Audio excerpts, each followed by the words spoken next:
غیر ضرورت مند بولو اور نیک صحبت رکھو۔ انصاف سے کام لوگے تو دوست زیادہ اور دشمن کم بنیں گے۔ کسی کی عیب تلاش مت کرو، ہو سکتا ہے کوئی تمہارے عیب تلاش کرے۔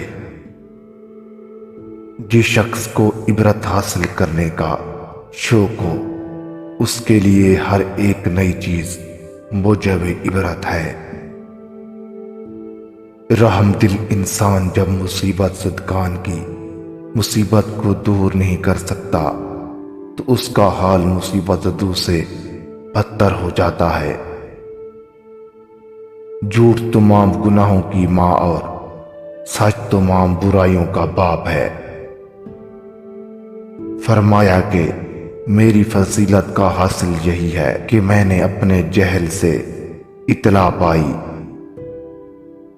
کسی کو ایسے فعل سے جو خود تیری ذات میں ہے منع نہ کرو جب تک کہ تو خود اس کو ترک نہ کر دے۔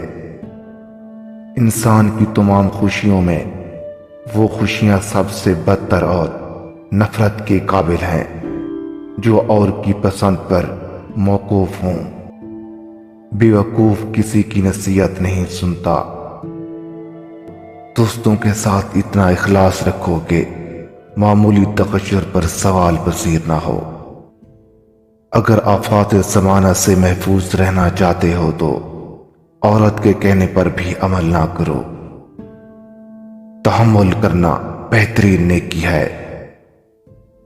اس شخص کو نفس مارنے سے پہلے مار دیتا ہے جس شخص کا دوست حاسد ہو۔ جس بات کو نہ جاننے سے شرمندگی ہو اس کو لازماً جاننا چاہیے۔ پہلے اپنے عیب دور کرو پھر دوسروں کے عیب پر نکتہ چینی کرو۔ دنیا کو سرائے اور موت کو میزبان سمجھو۔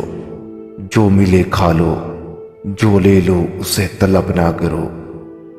مایوسی انسان کی سب سے بڑی دشمن اور خدا کا عذاب ہے۔ صحیح انسان وہ ہے جس سے اس کے مخالفین کو کسی قسم کا ڈر نہ ہو۔ دولت سے کتابیں تو حاصل ہو سکتی ہیں لیکن علم نہیں۔ لوہا عام طور پر صرف لڑائی کے وقت ہی سونے سے قیمتی سمجھا جاتا ہے، حالانکہ ہر وقت سونے سے قیمتی ہے۔ ہم دولت سے ہم نشین حاصل کر سکتے ہیں، دوست نہیں۔ طبیب کو ہر لحاظ سے مریض سے نرمی سے پیش آنا چاہیے۔